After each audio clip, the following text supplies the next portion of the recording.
नमस्कार, मैं अर्पित स्वागत करता हूं आपका इस नवरात्र विशेष कार्यक्रम में। दोस्तों, नवरात्रि के दिनों में हम विशेष प्रोग्राम लेकर आ रहे हैं आप सभी के लिए। इन 9 दिनों में क्या खास है, माता के 9 अलग अलग रूप की पूजा कैसे करनी है, तो आप भी 9 दिन तक नए नए उपायों के साथ हमारे साथ रहिए और माता को प्रसन्न करिए।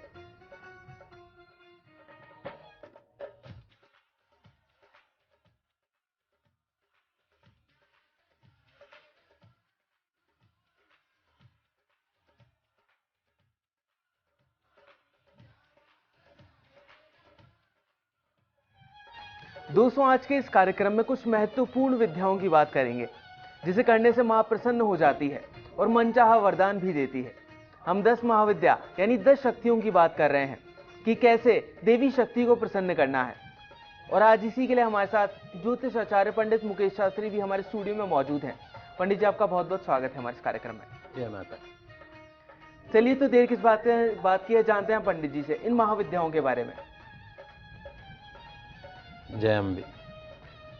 फर्स्ट इंडिया चैनल के सभी दर्शकों के ऊपर माँ लक्ष्मी का, माँ बगलामुखी का, माँ सरस्वती का, माँ काली का आशीर्वाद और कृपा दृष्टि हमेशा बनी रहे। आप सभी का कल्याण हो। दोस्तों, देवी, अप्सरा, यक्षिणी, डाकिनी, शाकनी और पिशाचनी आदि में सबसे सात्विक और जो धर्म का जो मार्ग है वो है माँ देवी की पूजा, साधना और प्रार्थना करना।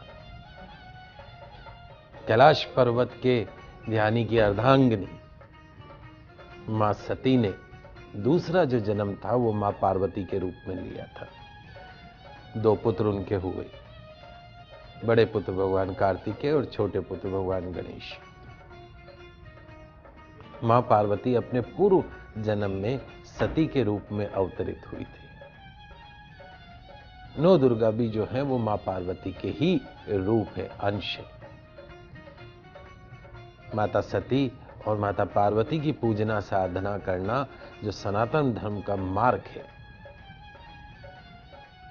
बाकी की जो पूजा आराधना है वो सनातन धर्म का हिस्सा नहीं माना जाता है। शास्त्रों के अनुसार इन 10 महाविद्याओं में से किसी एक की नित्य पूजा अर्चना करने से लंबे समय से चली आ रही भूत प्रेत, अकारण मानहानि, कोर्ट कचहरी, बुरी घटनाएं, ग्रह कलेश, तू मैं, शनि का बुरा प्रभाव, बेरोजगारी, तनाव, डिप्रेशन आदि सभी प्रकार के जो संकट हैं वो तत्काल समाप्त हो जाते हैं। और जो व्यक्ति है, जो इंसान है, जो देवी को पूजता है वो परम सुख और शांति को पाता है। 10 महाविद्या, 10 माताओं की साधना जो है वो कल्प वृक्ष के समान शीघ्र फल देने वाली, सभी कामनाओं को पूर्ण करने में सहायक मानी गई है। कथा सुनाता हूं आपको उत्पत्ति की। पुराणों के अनुसार जब भगवान शिव की पत्नी सती ने दक्ष, अपने पिता जो उनके थे, उनके दक्ष के यज्ञ में जाना था, चाहा, तब भगवान शिव ने वहां उनको जाने से मना कर दिया था। इस इंकार पर मां सती पहले तो क्रोध के रूप में उन्होंने काली की शक्ति को प्रकट करा, फिर 10 दिशाओं में 10 शक्तियां प्रकट कर अपनी शक्ति की झलक दिखला दी। इस अति भयंकारी दृश्य को देखकर जो भगवान शिव भी है वो भी अचरज में पड़ गए, घबरा गए थे थोड़े से। पत्नी यदि विकराल रूप धारण कर ले तो पति की क्या मजाल है। आप खुद बताइए, आपके घर में यदि पत्नी सोच ले कि आज आपकी क्लास लेनी है तो वो निश्चित तौर पर क्लास लेगी, आपके चुप रहने में ही भलाई रहेगी। तो ऐसे ही जब मां सती ने विकराल रूप धारण किया तो भगवान शिव जी को भी डर लगने लगा। और उसी क्रोध में, जैसे आज के समय में पत्नी पति को सुना देती कि मैं पियर चली अटेची उठा के, वैसे ही क्रोध में मां सती ने भगवान शिव को अपना फैसला सुना दिया कि मैं अपने पिता दक्ष के यज्ञ में अवश्य जाऊंगी, चाहे उन्होंने मुझे बुलाया चाहे नहीं बुलाया। या तो मैं उसमें अपना हिस्सा ग्रहण करूंगी या उस यज्ञ को विध्वंस कर दूंगी। अब पत्नी की जिद के आगे भगवान भोलेनाथ भी क्या करते, खूब समझा लिया, नहीं मानी, क्रोध करने लग गई। तो हार कर भगवान शिव जी जो है वो मां सती के सामने आ खड़े हुए और उन्होंने मां सती से पूछा कि ये जो तुम्हारे साथ में जो रूप खड़ी हैं सब, ये कौन है? तो मां सती ने बताया कि ये मेरे 10 रूप हैं। भगवान शंकर तो अंतर्यामी थे, सब समझते थे, ये घटना घटित हुई। आपके सामने जो खड़ी हुई, जो बिल्कुल कृष्ण रंग की, जो बिल्कुल काले रंग की जो है, वो है मां काली। आपके ऊपर की तरफ जो खड़ी है नीले रंग की, वो है मां तारा। और पश्चिम दिशा में जो खड़ी हुई है वो है मां छिन्नमस्ता। और बाईं तरफ जो खड़ी हुई है वो है मां भुवनेश्वरी।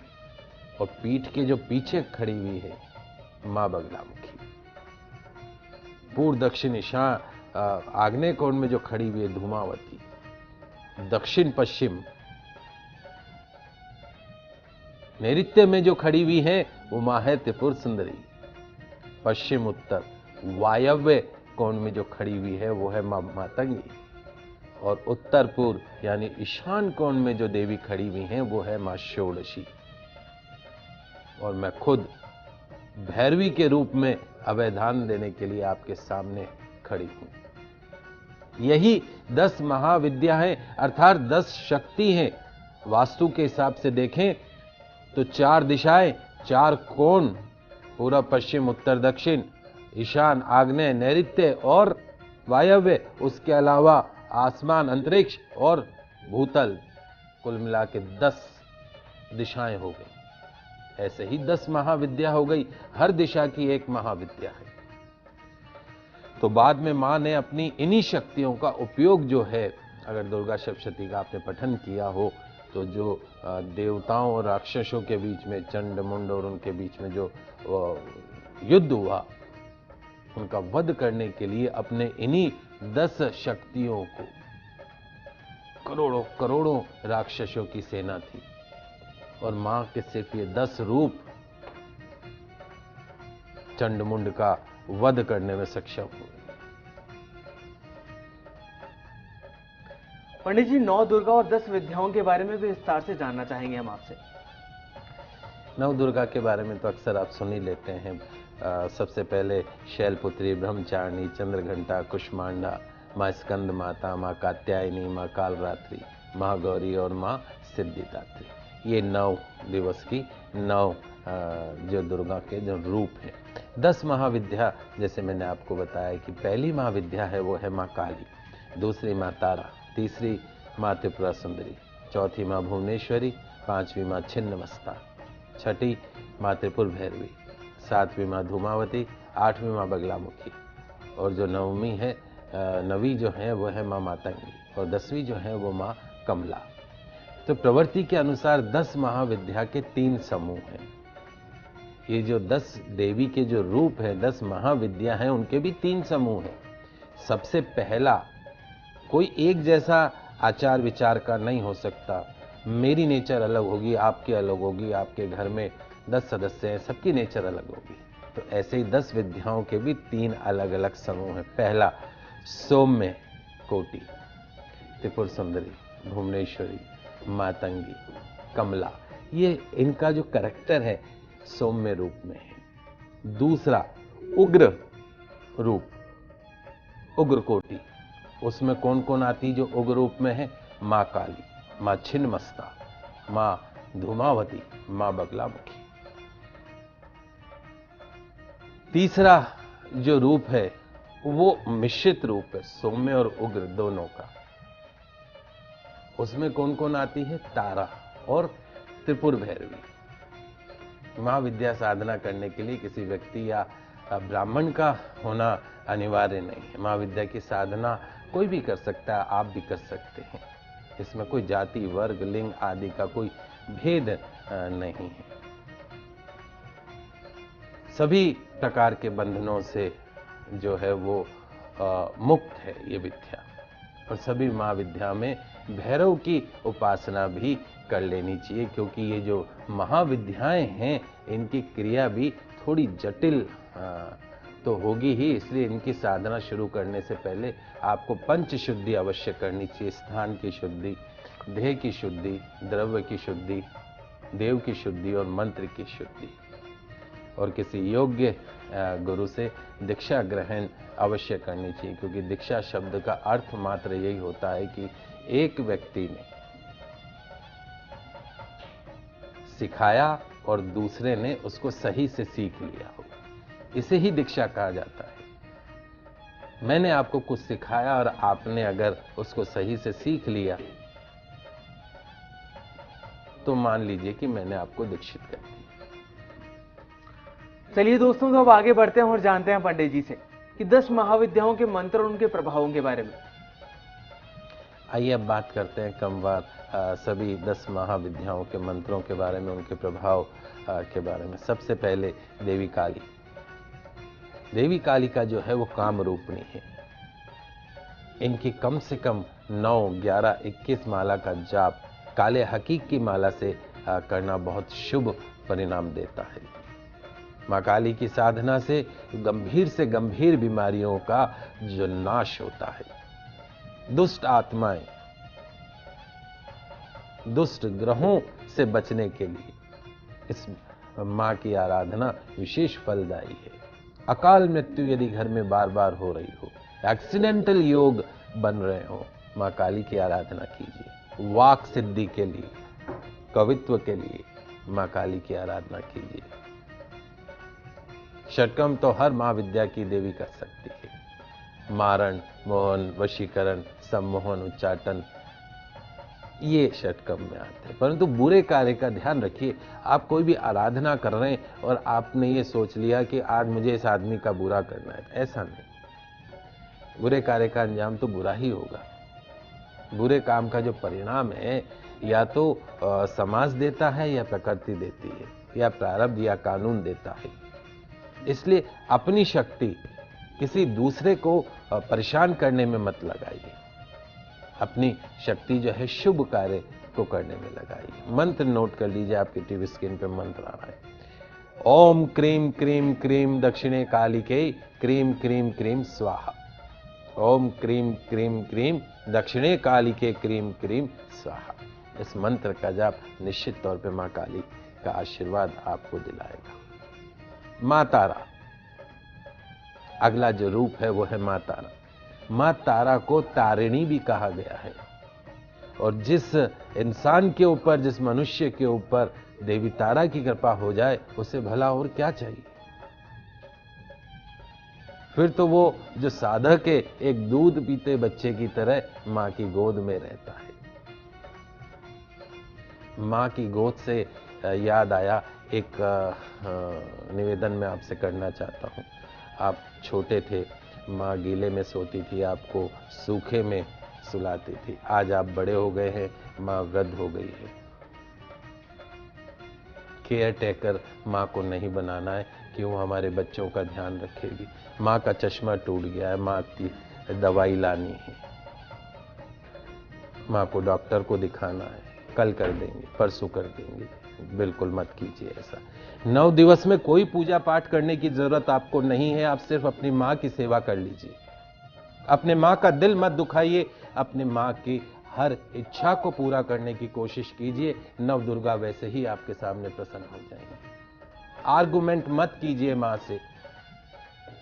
आपके सुख से सुखी और आपके दुख से कोई सबसे ज्यादा दुखी होगी तो वो आपकी मां होगी। पत्नी की इच्छाओं का सम्मान करना बहुत जरूरी है, लेकिन उससे कहीं ज्यादा मां की इच्छाओं का सम्मान करना। अंतिम चरण में मां आपकी गुजर रही है, उस मां के बारे में थोड़ा सा सोच लीजिए। उसके बाद में पछताने का भी आपको मौका नहीं मिलेगा। तो मां तारा की आराधना में ऐसा लगता है जैसे कि बच्चे जो है मां की गोद में बैठ जाते हैं। निश्चित तौर पे मां तारा की साधना से वाक सिद्धि तो अति शीघ्र प्राप्त होती है, साथ ही साथ तीव्र बुद्धि प्राप्त होती है। डॉक्टर्स बनने के लिए, इंजीनियर बनने के लिए, कवि बनने के लिए माँ तारा की आराधना की जाती है और शत्रुओं को जड़ से खत्म करने के लिए माँ तारा की आराधना की जाती है। इसके लिए आपको लाल मूंगे जो आते हैं, कोरल बोलते हैं, या स्फटिक या काले हकीक की माला का इस्तेमाल करना चाहिए। और मेरे हिसाब से कम 12 माला का जाप आपको प्रतिदिन करना चाहिए। कृपा करके इस देवी के मंत्रों में स्त्रिम बीज का ही प्रयोग करें, क्योंकि ये जो स्त्रिम एक ऋषि द्वारा शापित है। इस श्राप का निदान केवल त्रिम को स्त्रिम बनाने पर स्वयं हो जाता है। ओम ह्रीम स्त्रिम हम फट, ओम ह्रीम स्त्रिम हम फट। सा को साइलेंट मत रहिए। ओम ह्रीम स्त्रिम ओम फट, इस मंत्र का जाप आपको करते रहना है। अगला जो रूप है मां त्रिपुर सुंदरी। इस दुनिया में ऐसा कोई काम नहीं है जिसे मां त्रिपुर सुंदरी जो है वो पूरा ना कर सके। जिस काम में देवताओं का चयन करने में दिक्कत हो तो देवी त्रिपुर सुंदरी की उपासना कर सकते हैं। कोई आपको ये समझ में नहीं आ रहा हो कि हम किसकी उपासना करें, मां त्रिपुर सुंदरी की उपासना कीजिए। भोग और मोक्ष दोनों ही साथ साथ प्रदान करती है। भोग तो आपको चाहिए, भोग के बगैर तो आप रह ही नहीं सकते। मैं भी नहीं रह सकता हूं, आप भी नहीं रह सकते। आपको ही क्यों बोलूं। भोग मतलब इंसान पैदा किया है तो ये भी चाहिए, ये भी चाहिए, वो भी चाहिए। चलिए वो तो सब चाहिए, उसके साथ मोक्ष भी तो चाहिए। वापस कुत्ता बिल्ली जानवर गधा थोड़ी ना बनना है। तो मां त्रिपुर सुंदरी की आराधना कीजिए। ऐसी इस दुनिया में कोई साधना नहीं है जो भोग और मोक्ष दोनों एक साथ प्रदान करे। मनुष्य के लिए तो एक के साथ एक फ्री, इससे बढ़िया और क्या चाहिए। भोग तो ले ही रहे हो, मोक्ष भी मिल रहा है। तो मां की आराधना 9 दिवस में निश्चित तौर पे आपकी इस मनोकामना को पूर्ण करेगी। जाप के लिए रुद्राक्ष की माला का इस्तेमाल किया जा सकता है। कम से कम 10 माला का जाप आपको अवश्य करना चाहिए। मंत्र लिख लीजिए, आपकी टीवी स्क्रीन पे आ रहा है। ओम ऐं ह्रीं श्रीं त्रिपुर सुंदरी नमः। सरल सरल मंत्र बता रहा हूं, ज्यादा हार्ड नहीं बता रहा हूं। ओम ऐं ह्रीं श्रीं त्रिपुर सुंदरी नमः। इस मंत्र का जाप कीजिए, भोग और मोक्ष दोनों प्राप्त होंगे। चलिए यहाँ पर वक्त हो चला एक छोटे से ब्रेक का, लेकिन आगे भी चर्चा जारी रखेंगे और आगे की महाविद्याओं के और मंत्रों के बारे में जानेंगे। कहीं मत जाइएगा, जल्द वापस लौटते हैं हमारे इस नवरात्र विशेष कार्यक्रम में।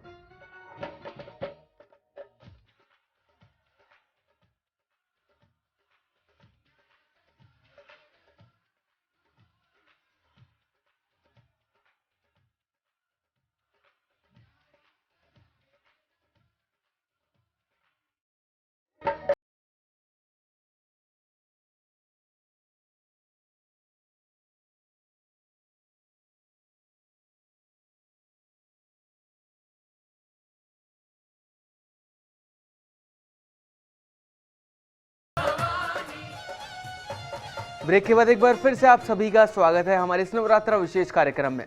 दोस्तों, ब्रेक से पहले हमने माता तारा और त्रिपुरा सुंदरी के बारे में जाना, उनके मंत्रों के बारे में भी जाना। चलिए अब आगे बढ़ते हैं और आगे की माताओं को किस प्रकार खुश करना है और प्रसन्न करना है, उनके तरीके भी जान लेते हैं। चलिए पंडित जी से। मां भुवनेश्वरी। मां भुवनेश्वरी की साधना हर प्रकार के सुख में वृद्धि करने वाली मानी गई है।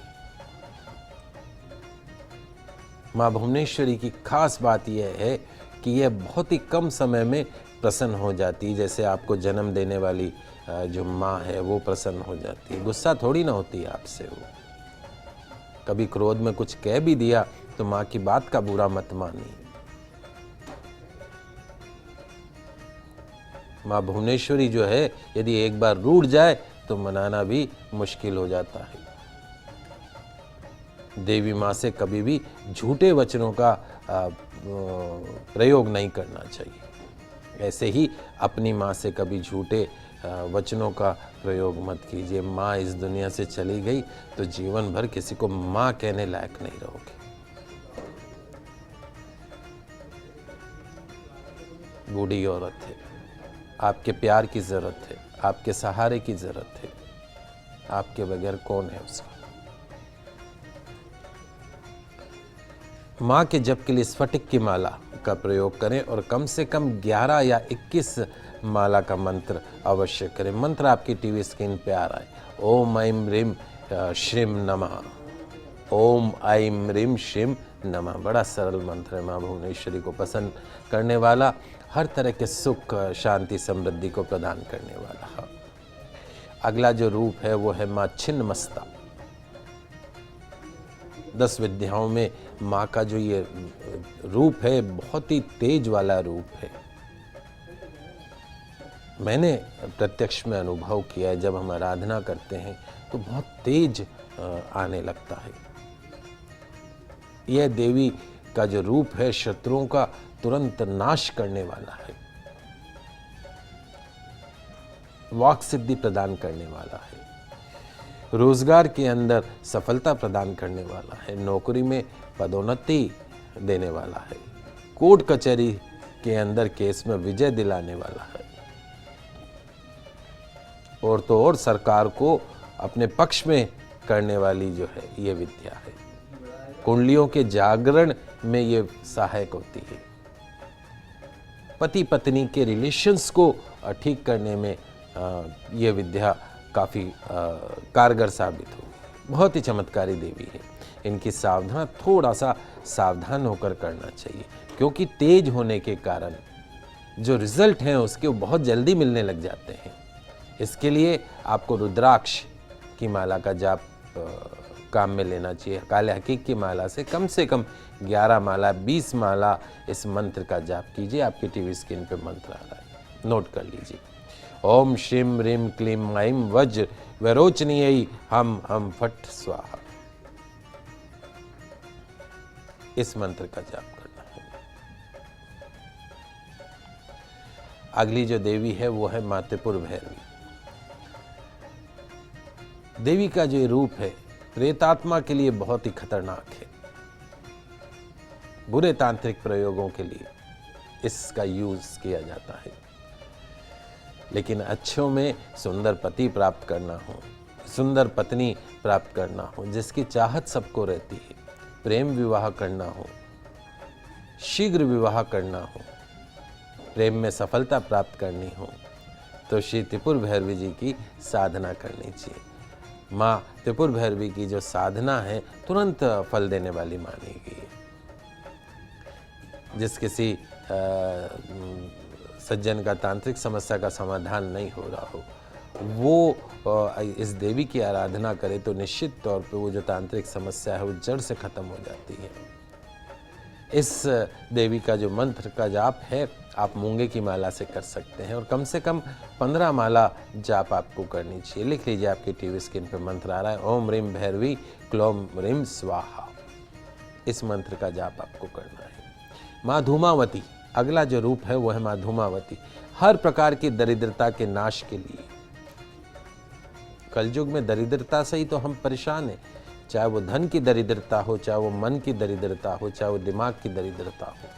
ये दरिद्रता तो कहीं ना कहीं हमारे दिमाग में घुस चुकी है, हमारे आचार में, हमारे विचार में, हर जगह दरिद्रता घुस चुकी है।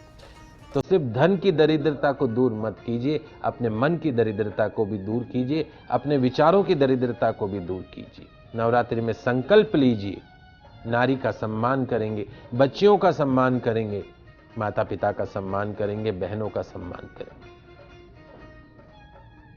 आंखों से भी अगर आपने दृष्टि से किसी को गलत देखा तो भी आप पाप के भागीदार बन गए हैं। बोलने से ही नहीं, सोचने से और आंखों से भी आप पाप के भागीदार बने। सबके लिए अच्छा सोचिए।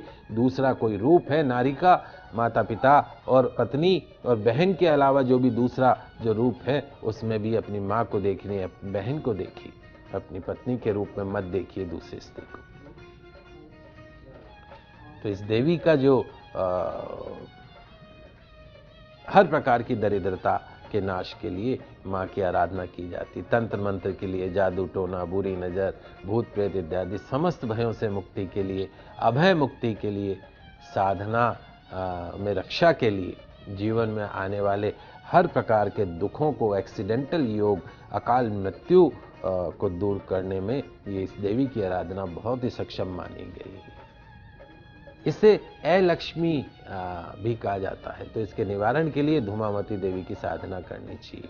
मोती की माला या काले हकीक की माला का प्रयोग इस मंत्र जप में करना चाहिए। कम से कम 9 माला का जप करना है। मंत्र आपकी टीवी स्क्रीन पे, ओम धूम धूम धूमावती देवी स्वाहा, इस मंत्र का जाप कीजिए। जी दर्शकों, बहुत ध्यान से इन मंत्रों का जाप कीजिएगा और माता को प्रसन्न कीजिएगा। आइए आगे की मां बगलामुखी के बारे में भी जान लेते हैं पंडित जी से। मां बगलामुखी वाक शक्ति से तुरंत परिपूर्ण करने वाली, अपने साधक को खाने के लिए दौड़ने वाली,